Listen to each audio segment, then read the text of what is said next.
Donnez grâce à Dieu dans tout, dans toutes circonstances, car c'est la volonté de Dieu pour ceux qui sont en Christ Jésus.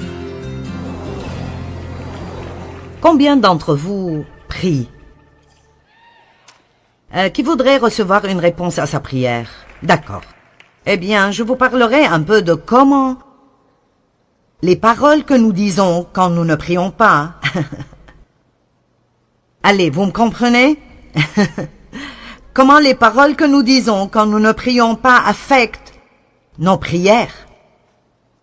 J'ai une petite phrase que j'utilisais pendant les 2 dernières années, appelée « Priez et dites ». Ne priez pas pour que votre enfant soit sauvé pour raconter après comment vous avez peur qu'il reste accroché à la drogue et qu'il aille en prison.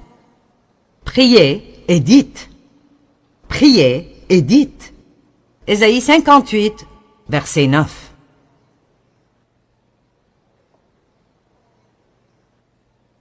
Peut-être que certains d'entre vous qui ont entendu que j'allais enseigner à propos des paroles ce soir, vous avez pensé « Oh, je n'ai pas besoin de cela, je n'irai pas. »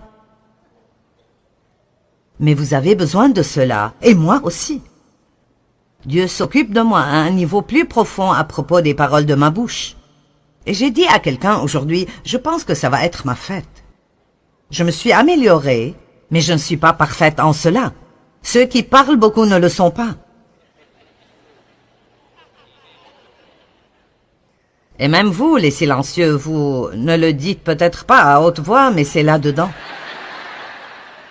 Nous avons besoin de paroles intérieures qui doivent changer. Amen.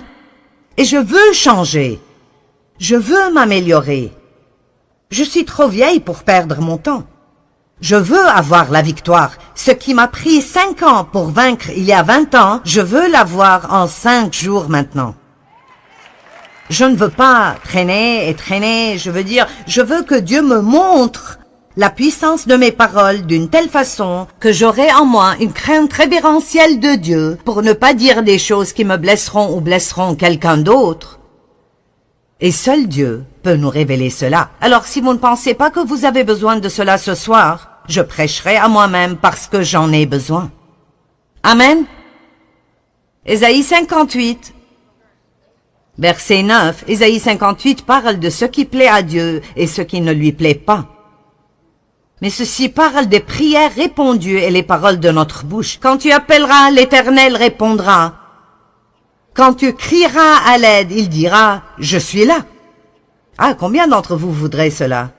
Si, que tout le monde dise si. Si, du milieu de toi, tu supprimes le joug de l'oppression, où que tu le trouves, les gestes menaçants, vers l'opprimé ou le juste, et tu supprimes toute forme de propos erronés, sévères, injustes et méchants. Wow! Donc c'est très clair que Dieu dit, vous voulez que je réponde quand vous appelez? Vous voulez que vos prières soient répondues très rapidement? Alors, voici quelques trucs que vous devez faire pour rendre ces prières plus efficaces. J'ai pris un engagement, novembre passé ou décembre, que je voulais prier plus que jamais. Et cela ne veut pas dire que je suis à genoux des heures chaque jour. Ça veut juste dire que je prie à propos de choses tout de suite. Je regarde et je prie, je vois des choses, je prie immédiatement, avec toutes sortes de prières, la gratitude, la louange, la pétition, l'intercession pour d'autres personnes. Et je veux que ces prières soient répondues. Je ne veux pas être engagé dans quelque chose qui est infructueux et où je perdrai mon temps. Et je crois, pour moi, alors je partagerai avec vous ce que je reçois pour moi. Je crois que Dieu s'occupe de moi à un niveau plus profond à propos des paroles de ma bouche, parce que si je prierai plus et aurai de meilleures réponses plus vite, alors il doit me montrer l'autre côté de cela aussi. Et je ne pense pas que j'ai toujours un grand problème avec ma bouche, mais tout problème est trop grand pour être gardé et ne pas nous en occuper. Amen.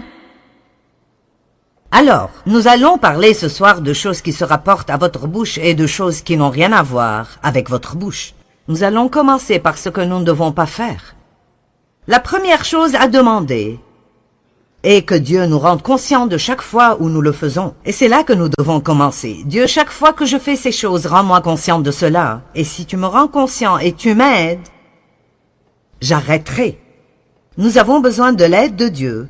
Mais sûrement, s'il nous rend conscients et nous donne la grâce, nous voudrons sa volonté assez pour arrêter. La première est d'abandonner les grognements, les râlements, les critiques et les plaintes.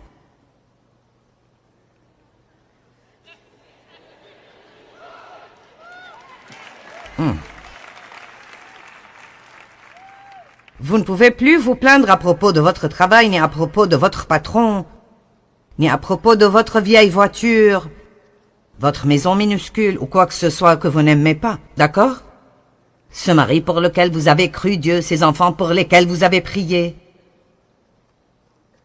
Les Israélites ont marché dans le désert pendant 40 ans pour faire un trajet de 11 jours. C'est triste.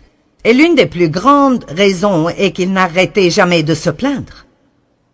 Quand ils auraient dû remercier, ils ont grogné. Quand ils auraient dû se rappeler et prophétiser les promesses de Dieu, ils grognaient et se plaignaient. Ils râlaient à propos de Moïse. Ils râlaient à propos de Dieu. Ils râlaient à propos de leur manne miraculeuse qui tombait du ciel. Sûrement qu'ils râlaient à propos de la nuée et de la colonne de feu aussi. Ils grognaient à propos d'absolument tout. Lisons ces versets pour que vous sachiez que je dis la vérité. Exode 15, 24. Est-ce que quelqu'un d'entre vous grogne parfois? Écoutez-moi, les femmes savent bien marmonner. Maintenant, je ne dispense pas les hommes, mais nous avons ceci entre nos dents. Je pense maintenant à quand Dieu s'occupait de moi il y a des années, si fortement à propos d'être une épouse soumise. Et cela a été difficile pour moi parce que j'ai été abusée et je m'étais juste fait beaucoup de promesses. Aucun homme ne me dira jamais quoi faire de nouveau. Et alors, vous faites des vœux comme ça pendant une longue période de temps et puis vous avez des difficultés à être soumise à quoi que ce soit avant d'avoir une révélation à ce propos. Donc je me souviens que Dave n'était pas d'accord avec moi à propos de quelque chose et il voulait faire quelque chose d'autre. Et je disais, d'accord. Puis je partais, oui chérie, c'est toujours toi, tu dois toujours avoir ce que tu veux. Non.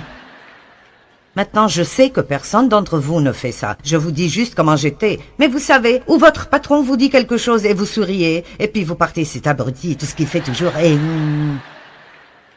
Ou même pire encore, vous allez du râlement au commérage tout carrément. Prenons ceci à un niveau plus élevé. J'en suis plus folle chaque minute. J'aime mon message ce soir, je ne sais pas pour vous, mais je l'aime bien.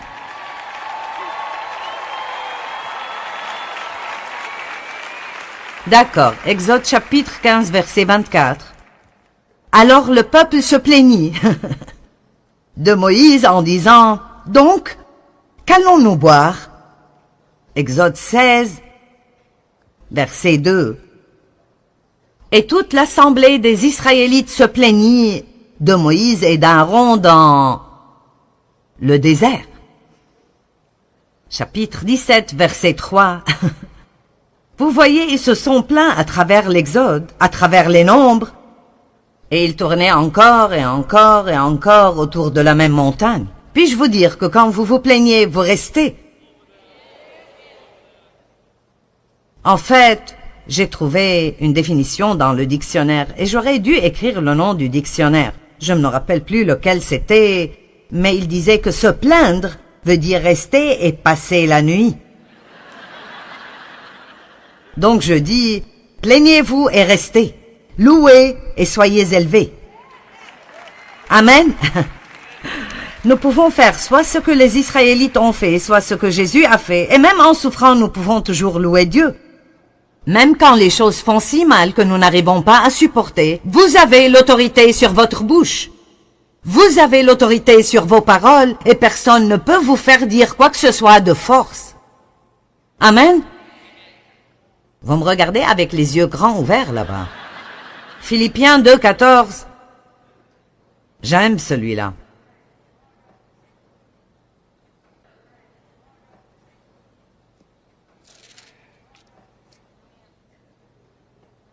C'est drôle, parfois je vous dirais juste, ouvrez à Philippiens 2, 14 et lisez-le en silence.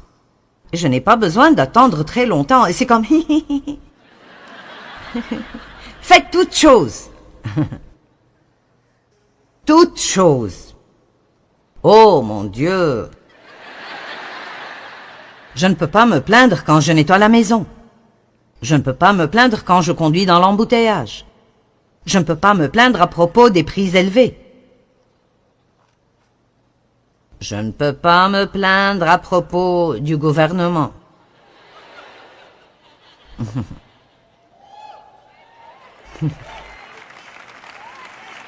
Nous pouvons prier pour eux. Nous pouvons dire la vérité, mais juste marmonner. Faites toutes choses. Maintenant, je ne sais pas pour vous, mais je ne pense pas que j'ai déjà pu le faire pendant une journée entière. Je suis honnête. Peut-être pas la plainte tout carrément, mais le marmonnement, c'est... Nous parlons d'un tout autre niveau maintenant. J'ai si froid et j'ai si chaud. Je veux dire, certains d'entre vous ont marmonné à propos de la place que vous n'avez pas eue. Vous marmonnez à propos des lumières qui sont dans vos yeux, mais vous aimez le programme télé. Voudriez-vous le voir dans le noir?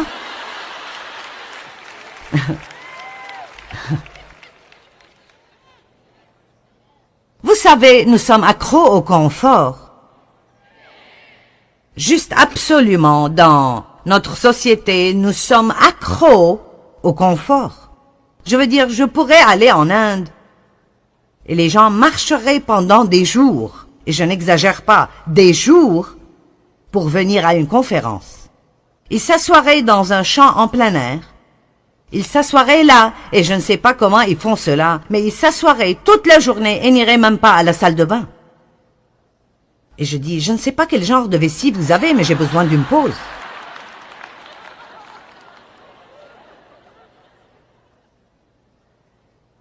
Nous avons tellement, et malheureusement, tout ce que nous faisons est de marmonner à propos de la partie que nous n'avons toujours pas. Mais cela peut changer. Ça peut changer rapidement, ça peut changer radicalement, et nous pouvons prendre la décision ce soir. C'est le moment, je trace la limite maintenant. Vous pouvez inviter Dieu, mais ne lui donnez pas une invitation si vous ne voulez pas qu'il l'accepte. Mais vous pouvez inviter Dieu. Je veux, Seigneur, que tu contrôles ma bouche et je veux que tu commences à me faire savoir chaque fois que je te déplais avec mes paroles. Ne me laisse plus vivre comme cela. Je ne veux plus vivre avec cela.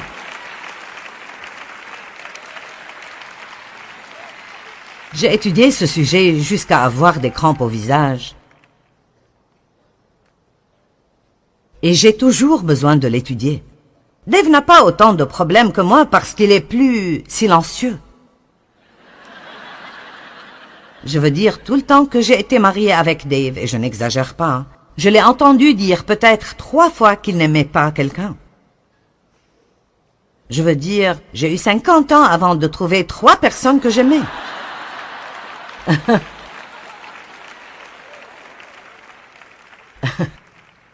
Eh bien, les opposés s'attirent.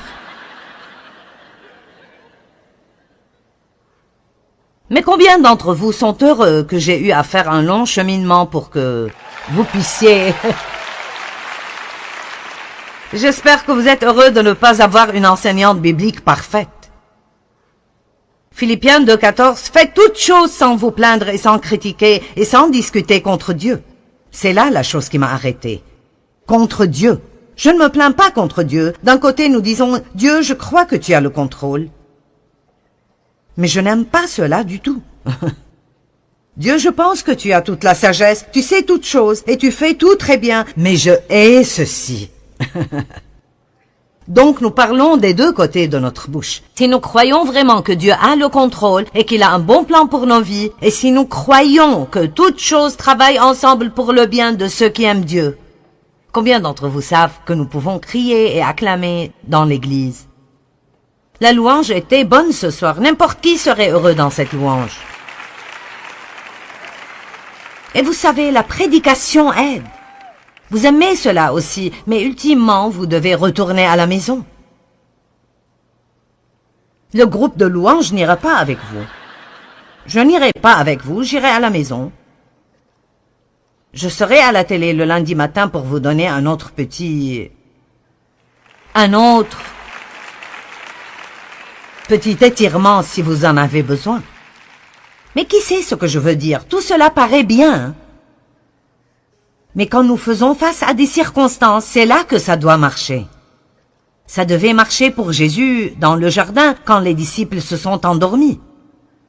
Ça devait marcher pour Jésus quand il a été testé et tenté par l'ennemi pendant 40 jours dans le désert. C'est là que ça devait marcher. Le diable lui a dit, et Jésus a dit au diable. Le diable lui a parlé et il a répondu. Apprenez comment répondre au diable. Arrêtez de le laisser vous parler et vous rendre déprimé. Le diable dit que je suis déprimé, alors je suis déprimé. Il dit que mes enfants se fourreront dans des problèmes et c'est comme ça. Nous devons apprendre pour qui nous serons un porte-parole. Nous serons un porte-parole pour Dieu ou un porte-parole pour l'ennemi. Alors débarrassons-nous de tout ce marmonnement, ces critiques, ces plaintes. Les choses suivantes dont il faudrait se débarrasser sont les commérages, le jugement, la critique et divulguer les secrets des gens. Wow. Nous devons apprendre comment couvrir les fautes des gens, ne pas les exposer. Vous ne croirez pas ce qu'elle a fait. Vous ne croirez pas qui j'ai vu l'autre jour en train de faire ceci et cela et tel avec tel et tel. Pourquoi est-ce que nous aimons ce genre de choses? C'est juste quelque chose de charnel. Nous voulons raconter, être ceux qui savent, nous voulons tout savoir et dire des choses. Vous pouvez commencer la plus grande foire dans votre vie en disant des choses que vous ne devriez pas dire. En disant des choses à propos de gens que vous ne devriez pas dire et puis ça revient et ça devient un grand problème dans vos vies. Avez-vous dit les secrets de quelqu'un et puis ils ont découvert que vous avez dit leurs secrets? Ce n'est pas très confortable. Matthieu 7, 1 à 8. C'est la soirée de la Bible, j'ai beaucoup de versets. Ce truc de la bouche n'est pas mon idée, c'est l'idée de Dieu. Ne jugez pas, ne critiquez pas et ne condamnez pas autrui, afin que vous ne soyez pas jugés, ni critiqués, ni condamnés. Car tout comme vous jugez et critiquez et condamnez autrui, vous serez jugés et condamnés et critiqués. À Winston-Salem, il y a 2 semaines, j'ai enseigné sur le don de la miséricorde. Et d'après la mesure dont vous mesurez quand vous jugez d'autres, on vous mesurera à vous aussi. Maintenant, chaque 4 ou 5 mots sont un message entier en eux-mêmes. Ne jugez pas, la mesure de miséricorde que vous donnez à d'autres est la mesure de miséricorde qui vous reviendra. Pourquoi vois-tu les grains de sciure qui sont dans l'œil de ton frère et ne vois-tu pas, n'aperçois-tu pas la poutre qui est dans ton propre œil? Pourquoi essayes-tu d'enlever le cure-dent qui est dans l'œil de ton frère quand tu as un poteau dans ton propre œil?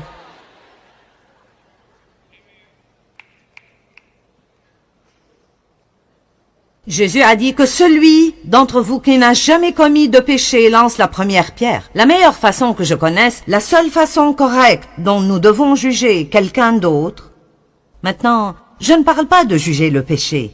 Nous devons savoir ce que le péché est et nous devons pouvoir juger ce péché, mais nous ne devons pas juger les pécheurs. Il y a une différence. Eh bien, je ne ferai jamais cela. Faites très attention. Je ferai très attention si j'étais vous. Je l'ai dit et j'ai dû ravaler mes mots aussi. Combien d'entre vous comprennent d'où je viens? Et je ne parle pas de s'occuper de choses d'une manière divine. Je ne parle pas de cligner les yeux au péché et regarder par-dessus les méfaits. Je ne parle pas de ça. Je parle de ce que je crois être une attitude haineuse envers les gens. Je crois que ce jugement dont il parle est une attitude envers les gens qui jugent. Comment peux-tu faire cela? Je ne peux pas croire que tu as fait cela. Nous savons ce qu'ils ont fait, mais seul Dieu sait pourquoi ils l'ont fait. Je peux vous le dire, il y a des gens qui sont si blessés que nous n'avons aucune idée de pourquoi ils font les choses qu'ils font. Mais la plupart des gens ne sont pas simplement méchants, qui se lèvent et essayent de faire des choses horribles. Il y a quelque chose qui est arrivé dans leur vie qui leur fait toujours mal, ou quelque chose qui arrive dans leur vie qui leur fait mal. Quelque part dans leur vie, il y a un déficit et ils font peut-être la mauvaise chose pour essayer de le combler, pour remplir un vide dans leur vie, pour remplir un grand vide dans leur vie, et ils choisissent les mauvaises choses pour essayer de le combler. Et s'il n'y avait pas la grâce de Dieu, je serais foutu. Amen. Donc nous pouvons dire, vous savez, eh bien, ce frère est dans l'adultère et c'est mauvais, je vais prier. Amen. Verset 5. Hypocrite. Retire d'abord la poutre de ton propre œil et tu verras assez clair pour ôter la sueur de l'œil de ton frère. Gardez-vous de donner ce qui est sacré, ce qui est notre capacité d'aimer les gens, aux chiens. Et ne jetez pas vos perles devant les porcs. Je pense que c'est les esprits mauvais. De peur qu'ils piétinent vos perles et que les chiens se retournent contre vous pour vous déchirer. Donc nous ouvrons une porte pour l'ennemi dans nos vies quand nous ne marchons pas dans l'amour. Mais j'aime cela. Continuez à demander et vous recevrez. Continuez à chercher et vous trouverez. Continuez à frapper. Et l'on vous ouvrira la porte. Donc il va tout de suite de parler de ne pas juger ni critiquer les gens à la prière et à persévérer dans la prière. Donc nous ne pouvons pas juste penser que ce sont deux sujets totalement indépendants. Il doit dire ici... Je veux que vous priez et que vous frappiez jusqu'à ce que quelqu'un ouvre et que vous cherchiez jusqu'à ce que vous trouviez. N'abandonnez jamais la prière. De bonnes choses arrivent. Mais comment traitez-vous les gens? Faites attention à l'attitude que vous avez envers les gens. N'ayez pas un esprit critique, hypocrite, de jugement envers les gens. Montrez plus de miséricorde. Dieu peut répondre à nos prières beaucoup plus rapidement si nous montrons plus de miséricorde que de jugement et de critique. Amen. Il y a beaucoup de gens dans le monde qui sont perdus, ils se sentent invisibles, ils n'ont pas d'éducation concernant ce qui est bon ou mauvais, et ils ont besoin de prière beaucoup plus qu'ils ont besoin de critique et de jugement. Il y a beaucoup d'autres versets à propos de ne pas juger autrui, mais je vais passer. La chose numéro 3, à ne pas faire avec votre bouche. Ne donnez pas votre opinion quand on ne vous la demande pas. J'ai fait cela en venant ici ce soir. Et si je vous donnais un verset qui dit « Mêlez-vous de vos affaires », vous voulez l'entendre? Très bien, j'y suis. 1 Thessaloniciens 4:9. Mais concernant l'amour fraternel, pour tous les chrétiens, vous n'avez pas besoin d'instructions écrites car Dieu vous a lui-même appris à vous aimer mutuellement. Et c'est ce que vous faites déjà, vous étendez et montrez votre amour envers tous les frères et sœurs à travers la Macédoine. Mais nous vous invitons et nous vous exhortons ardemment, frères, à faire toujours plus de progrès dans cette région en mettant votre ambition et votre point d'honneur, ce qui veut dire faites un effort, à vivre dans la tranquillité et dans la paix, à vous occuper de vos propres affaires, et à gagner votre vie par votre propre travail. Donc, ceci dit, restez occupés à faire de bonnes œuvres, occupez-vous de vos affaires et fermez la bouche. Amen. La plupart d'entre nous parlent probablement plus que nous faisons quoi que ce soit d'autre, mais nous ne savons peut-être pas, ou on ne se rappelle pas combien nos paroles sont importantes. Nous pouvons dire des paroles de marmonnement et de plainte, et ça fera que tout le monde autour de nous se sente mal, et ça nous fera nous sentir mal, et ça ouvrira la porte pour que le diable travaille dans nos vies. Ou nous pouvons ouvrir nos bouches et être reconnaissants. Il y a tellement de choses pour lesquelles nous sommes reconnaissants, et je crois que cela libère la puissance de Dieu dans nos vies. Utilisez votre bouche pour quelque chose qui sera bien pour vous et pour tout le monde autour de vous.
hào diệu đã mong đắm cháy giữa đồng kỷ niệm yêu thương cho tôi ngày tiếng ru gọi hãy nhớ biết bao